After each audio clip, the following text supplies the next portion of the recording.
I want to thank this amazing campaign of people, not a dime from a single pack, all people, all the time, in every single part of Texas. All of you showing the country how you do this.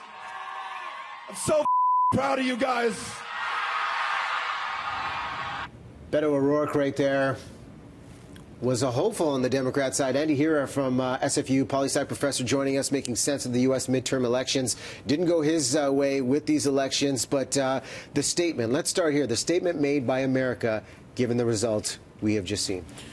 Well, the statement by America is a statement that's often made in the first midterm of a presidential appointment, which is that they want divided government. They want a check on the president.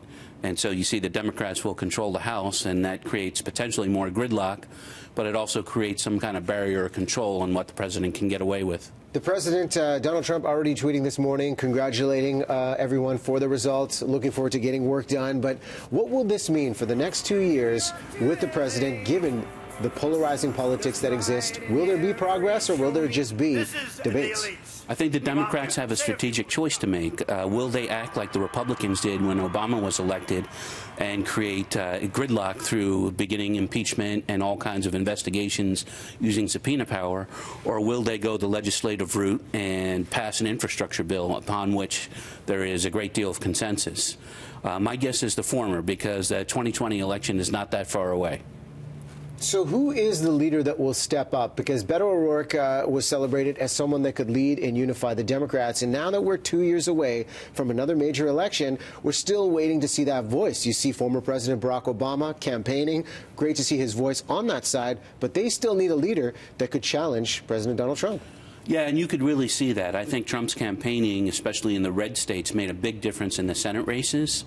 On the Democratic side, you don't have that unifying leader, and so they had a very fragmented strategy.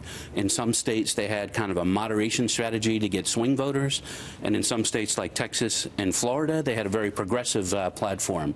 So the Democratic Party is kind of treading water right now, and everyone's holding their breath to see what's going to happen with Nancy Pelosi.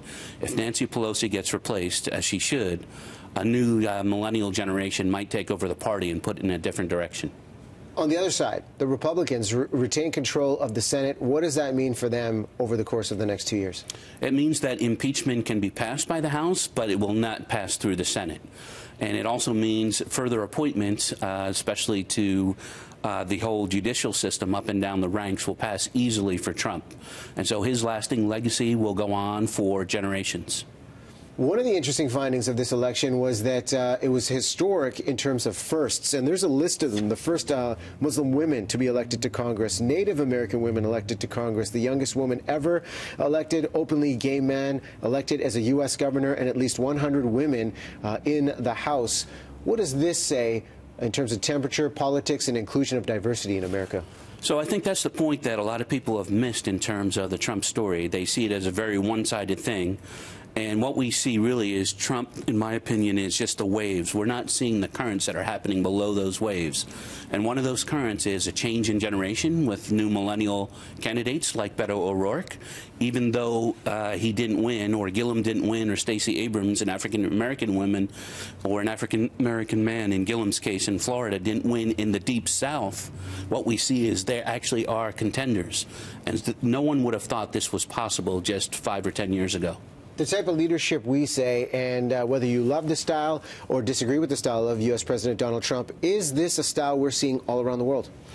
It is a style, and if you talk about Orban in Hungary, if you talk about the center-right movement in Germany that just broke up Angela Merkel's, or created the end date for that government, if you talk about Poland, there is an anti-immigrant sentiment. There's a right-wing government in Italy right now happening all across Europe, and we're in a populist moment, so we shouldn't lose the fact that Trump is a symptom. He's not the cause of the problem. Well, when you talk about the anti-immigrant sentiment, I think about what we've done in Canada and been a leader for inclusion.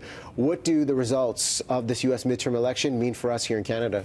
Well, I think it means, first of all, from an economic point of view, There's a question about whether this new NAFTA deal, the USMCA, will actually go through. The Democrats may create more provisions or may try to change things up a little bit for that agreement. It still has to pass through Congress for it to be law. And then the second thing I think that comes to mind is that Trump and Trudeau are not exactly on the best of terms, and yet they're going to have to continue to negotiate about mutual security, about economics, and about all of these tariffs that Trump has put on Canadian exports. A lot of factors to look at, but great analysis for this result this morning. Andy, thanks so much for coming on. Thank you very much. Appreciate it. Listen, we'll take a break.